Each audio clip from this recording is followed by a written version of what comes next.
Hello, everybody, and welcome to my summer lunch and learn series. Yes, it's still summer, even though it feels like a fall day today, right, Andy? It's been really nice. Yeah, I know. I like it. So for those of you that don't know me by now, we've been doing these since May, every Wednesday at 12 noon, and we're wrapping up in September. If you haven't seen that lineup of guests, oh my goodness, they're going to be great. So you may want to take a look. I have a flyer out there on all the social media channels so you can see who's coming up. Next week, it's Lori Genevish, and she's going to be talking about the next chapter. That means college. So she's a college planner. Then Debt Free Degree, Dr. Ross is the next Wednesday. Let me see if I can memorize them all. Then I have an IEP specialist who actually worked as an IST in public schools. Heather Wright, she will be talking about advocacy. And then my coach, because I will be celebrating a big birthday down in Florida, I won't be doing it. She's taken over. She'll be talking about executive functioning and ADHD hacks, and that one's one you definitely want to catch. So today, though, I have Andy Goldstrom. Welcome to the show, Andy. Thank you very much. Great to be here.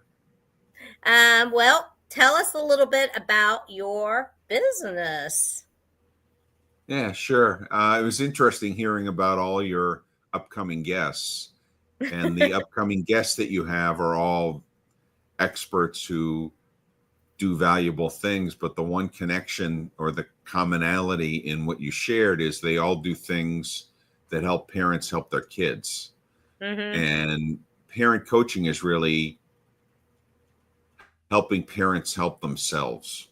Right. And so it's different. The result is it's helping their kids, but you can't you can't help your kid unless you're in the right mindset, unless you have the right tools, unless Right. you're able to adapt to what's going on today in the world with your child. And so my business is called Parents Journey Coaching, and it's about helping parents make those adjustments so they can have more confidence and a framework to work with their children. And it could be anything from trouble in school to social anxiety to setting boundaries to just having parents connect better and be on the same page. Mm-hmm. And I work with parents who of kids from 8 to 30. Believe it or not, I've got adult children who are still struggling with their parents, or their parents are still struggling with their children. And they could be just proactive situations where they're trying to get their arms around things, which Mm-hmm. is good when it can be proactive, or it could be off the deep end where things are suicidal, or drug use, or jail, or Right. other things where it's a little bit tougher. But the parents then are in fight or flight mode and can even use some more help at those times. And so I've been working with parents for a number of years now, and I came out of the business world, and had a child who was struggling and didn't really know how to align with my wife to make it work. And so it was very difficult. When I hired a parent coach and engaged with a parent coach, it really changed the way we thought about parenting, changed the way that we lived and worked with our daughter. Our daughter is in her mid-20s now and doing well. And a lot of it has to do with the parent coaching and the way we changed the way we work. And it made me want to get into parent coaching to help others. And I got certified to be able to do that. And, the best thing is I get results. Yes, that's awesome. Um, no one can say they can't learn some more things, right? There's no guide to being a parent, and every child is different. And I think you have to kind of alter it based on situation, personality, and I'm sure you have a lot of other tools that you use. But what That's does it right. really mean? What does it really mean to be a successful parent, and how has that definition evolved over time? Right. So, success can be defined in a lot of different ways, just in general, right? Do I, am I happy? Do I have a lot of money? Do I have a good family? Whatever it means. Being a successful parent takes it to a specific level, and it's really not about being the perfect model, having the perfect behavior, having an ideal schedule, or producing certain outcomes with your kids. So it's not something that's just you could read in a book or just figure out and do and understand. It's more about connection. So it's connecting with your kid, having confidence about that connection, and developing meaningful alignment with your values and your child's needs, and then supporting your child to do it. So it's really parenting with clarity, having self-awareness and empathy. And you want to build hope and joy into your parenting through deliberate action and learning from experience. And so what I do in my practice is help with approaches, let people try and implement those approaches with their children, see how it works, make adjustments until it works, and then it sticks. And so, again, you could read a book, but the adjustments are what's important. And then over time, what happens is success comes. It's from, simply keeping everyone fed and safe to, nurturing more independence, emotional resilience, and mutual connection. And at the end of the day, all we want our kids to be is independent and happy, right? Those are the two things we want for our kids. And the best Success way to do it is a different definition. You're right about that. And the way to do that is to be connected with your kid and being attuned to their needs, not passing judgment on to them. And part of my approach really is about being demanding and having boundaries, but being attuned. No, I couldn't have said that any better. Thank you, Andy. What are some practical ways parents can parent with purpose, especially during what I guess we can all call a little bit of a chaotic everyday life? Yeah. Putting what I just said into a framework. I give an example of kind of how I coach and the way to be able to make those understanding and adjustments. So if you want to parent with purpose, you kind of need to understand what's happening to your child. And you can look at the behavior, but you also have to look at kind of what's below the water line underneath the iceberg. Why is stuff like this happening? You have to have enough of a connection to jointly develop a plan with them. And then you have to be able to act with them to help them improve their own lives and then make those adjustments with them. And so I call it a 4A framework. It's exactly what I just said. It's assessing, then addressing, then acting, then adjusting. And so if you are able to not just be so reactive to something, like your kid comes home with a bad grade, and you find out about it online, or they tell you, a parent is often disappointed, but then will say, you know what, if you weren't on your phone so much, maybe you would have gotten a better grade, or you're not, you're just not a good student. Why don't you apply yourself? Right. Yeah. But sometimes it's, they had a bad social interaction at school. That specific subject is troubling to them. They have some study skills that they need to get better and supplement. So it's not like most kids don't have failures at times because they don't want to be successful. It's because something else gets in the way. and you got to be able to understand that. And so this assess, address, act, and adjust cycle encourages intentionality, even amongst the chaos that you talked about. So it's observe, then plan, then try it, then revisit. And then additional practices are just building on past successes rather than overhauling it all at once. Set clear boundaries and expectations, and there's a whole methodology to how to do that. Strengthening by your communication by listening without judgment.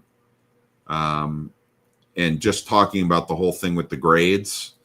It's just an idea, if your child comes home or you find out that they got a bad grade, instead of admonishing them or judging them or giving them the silent treatment, it's better to say, I see that you didn't get a great grade on that test.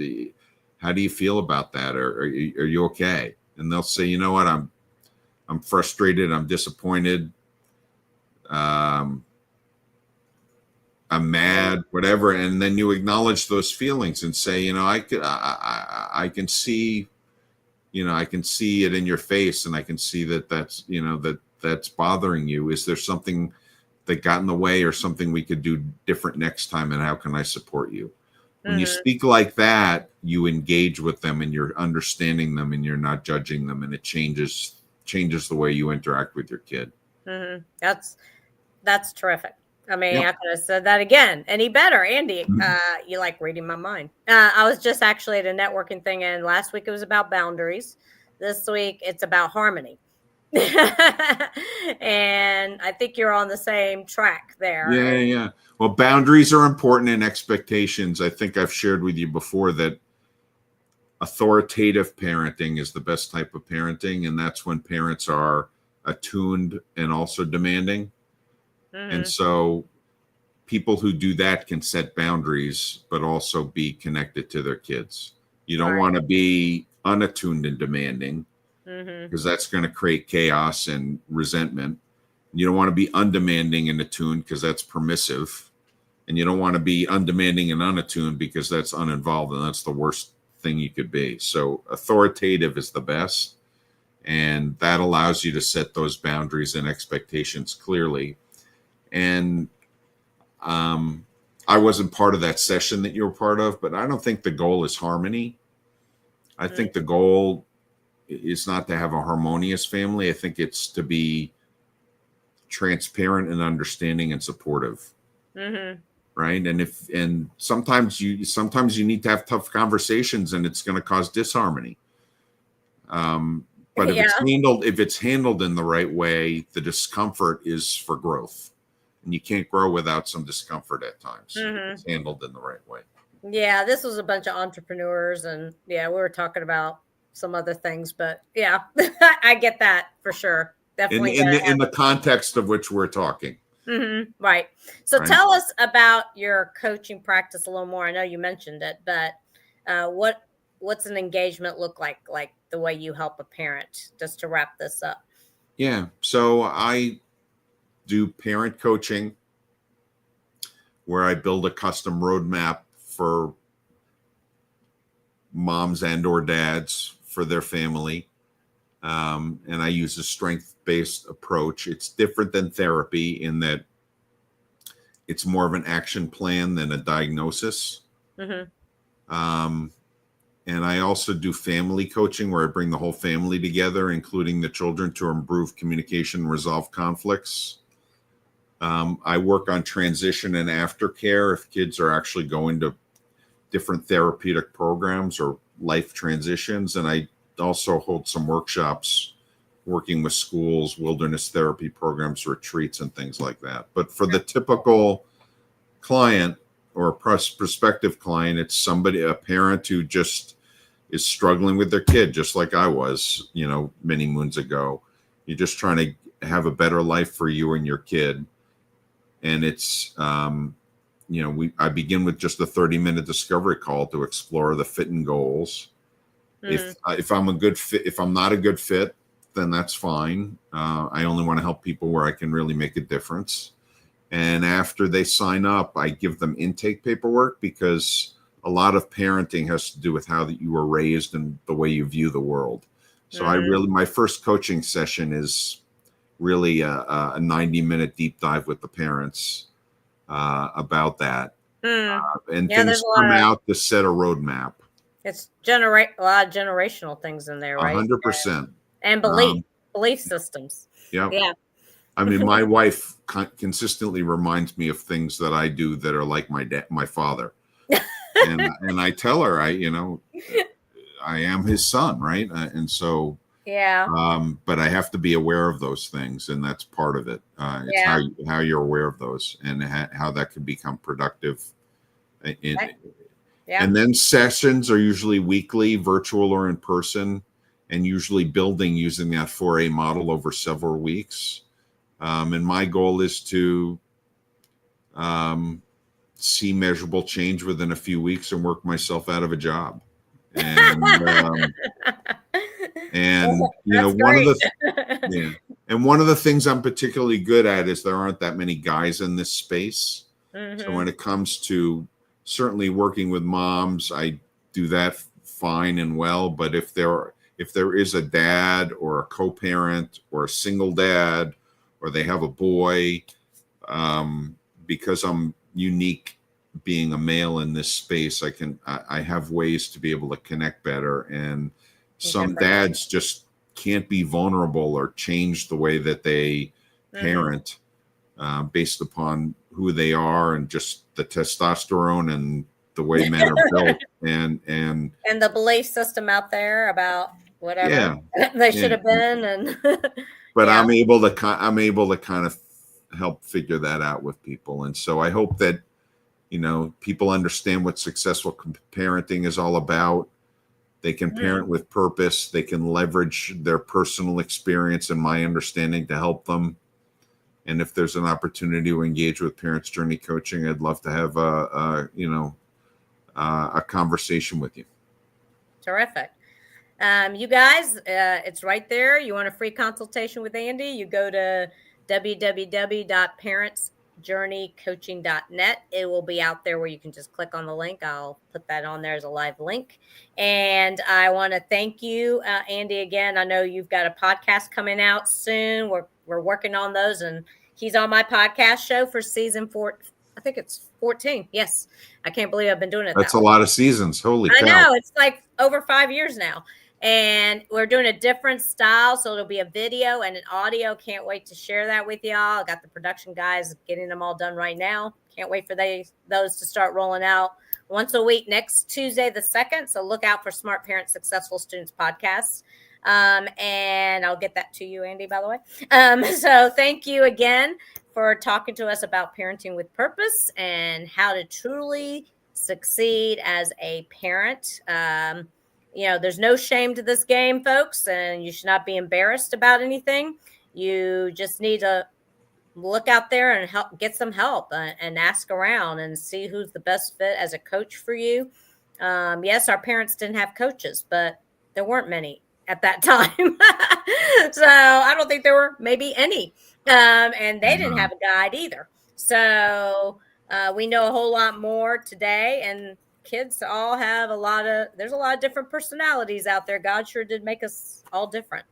So, we've got to kind of be aware of the different things that are available to us nowadays and kind of take advantage of that. So, agreed. Anyway, thank you very much again. And everyone, I hope you guys have a great rest of your day and long weekend with the holiday, right? So enjoy with your families. Take care. Bye for now.